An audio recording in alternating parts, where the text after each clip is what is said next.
At some point, you might hear someone talking about music as having an antiphonal texture, and while this sort of texture doesn't come up quite as often in music as homophony or polyphony, those other two textures that we've already looked at, it can be a really interesting and exciting effect to use in a composition.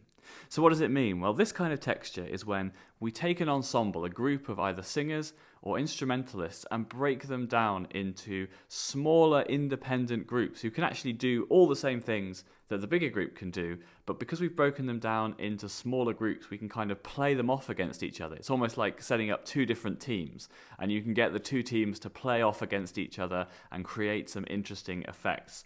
Probably one of the places that we're most likely to hear antiphonal texture is in church, because church music composers have been making use of this idea of breaking ensembles down into smaller groups for many, many centuries now.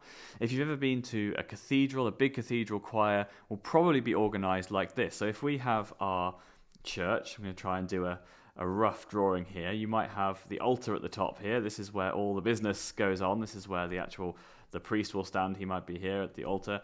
And then you have normally an aisle down the middle where people can come and go. That's where everyone kind of processes in and out.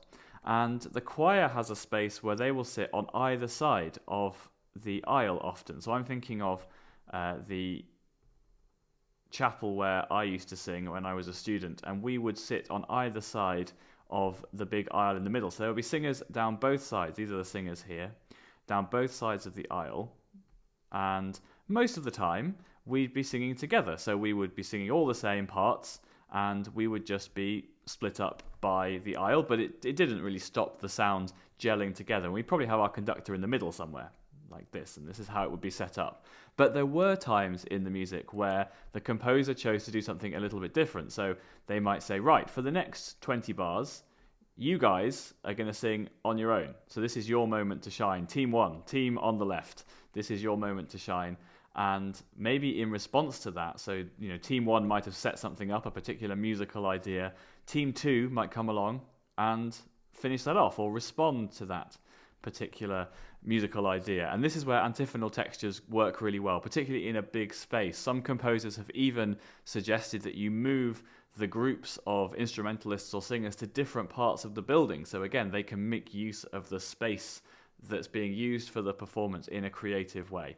So that's what's normally going on when we talk about antiphonal texture. We take an ensemble and we break it down into smaller independent groups who can do things by themselves, and those groups can often effectively play off against each other and create some really interesting musical effects. I guess in some ways this is the historical equivalent of having stereo. So we're so used now to having stereo on our speaker systems, on our hi-fis, and even when we listen to music on headphones. And the people who are producing that music can play around with how much of the sound is coming out of the left-hand side and how much of the sound is coming out of the right-hand side. And I guess we didn't have that, when we didn't have recording, we didn't have any of this technology. But if we split our group up into two groups, a left-hand group and a right-hand group, you can start to play around with the same kind of musical effects. Some of the sound coming from the left-hand side, because it's this group over here who are singing for a while, and that would be effective. And then after you've had those guys for a while, have the people over on the right-hand side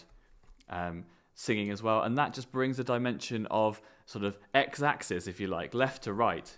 It allows the composer to have sounds arranged sort of this way. So you have sound coming over here for a while and sound coming from over there for a while. And that's quite an interesting thing to do, and it brings in an element of space alongside all the other musical things that are going on.